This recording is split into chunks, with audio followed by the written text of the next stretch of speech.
And why is it important to carry out this action collectively as the Hague Group instead of individually as these states have done over the past year and a half? Yeah. One is we look at history. We know that in the face of the might of empire, if I may say so, it's really only collective action that's ever broken the back of oppressive projects. You look at how South African apartheid regime fell, right? It began with the Lusaka Manifesto of 1969 that brought together African nations, that brought together actually African liberation movements.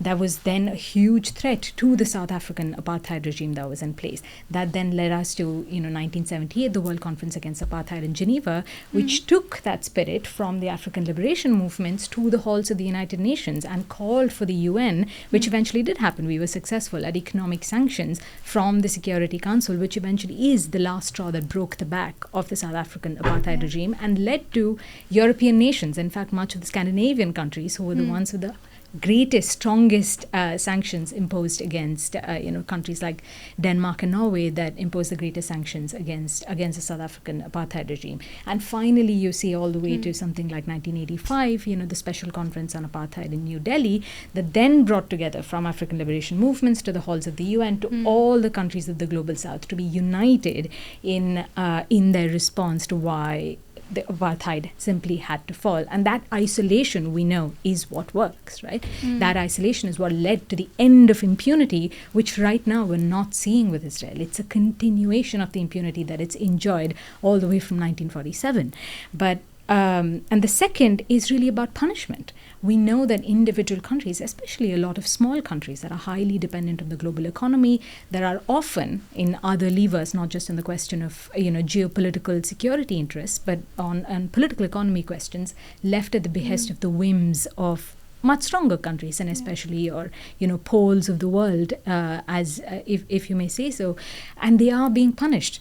Look at what happens with a country like Spain, right? One of the friend of the United States, a friend of the European Union, and when they say they're not going to let their ports and vessels be used for arms transfers, they have an investigation open up immediately from the United States that could levy something like $2.3 million of fines per voyage on each of the ships that they block. That's a real threat. That's a real stick that's being wielded against Spain.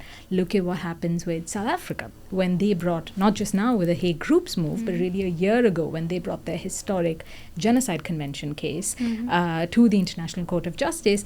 The United States, which is not even a named party in that in that case, immediately responds in the U.S. House of Representatives by introducing a legislation to put all bilateral relations of the United States with South Africa under review because it dared to take Israel and implicitly its backer, the United States, to account and to simply to be accountable as per international law. So these threats we know are constantly wielded, and punishment comes down swiftly whenever you see, and especially a country from the Global South, act to hold one of the mightier countries accountable, and especially Israel accountable. And so then our only response has to be collective action, because at that point, if the punishment keeps coming down, then I think we'll find that the United States is going to isolate itself by punishing everybody when the rest of the world is on the side of the Hague Group, and the US and Israel find themselves alone on the other side of history.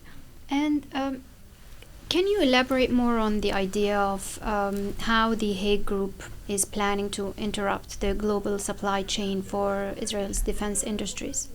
Sure. This is, the specific policies around this you'll find in different designs across the states. In South Africa's case, for example, a big debate is about coal, and rightfully so. It's been under pressure and being asked to stop its exports of coal, which is an active discussion in the South African cabinet and the South African government right now.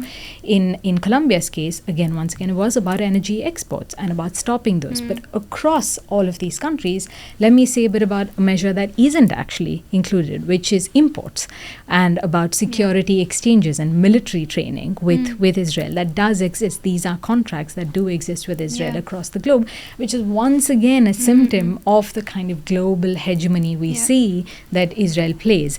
And so breaking those security contracts, breaking those security alliances with the Israeli Defense Forces, whether on technology, whether on exercises, whether on imports of specific parts, these are all threats and leverage that the Global South does have to continue to isolate and say, no, we will not touch the blood-stained Israeli defense industries in order to ensure our own sovereignty at our country levels. Mm-hmm.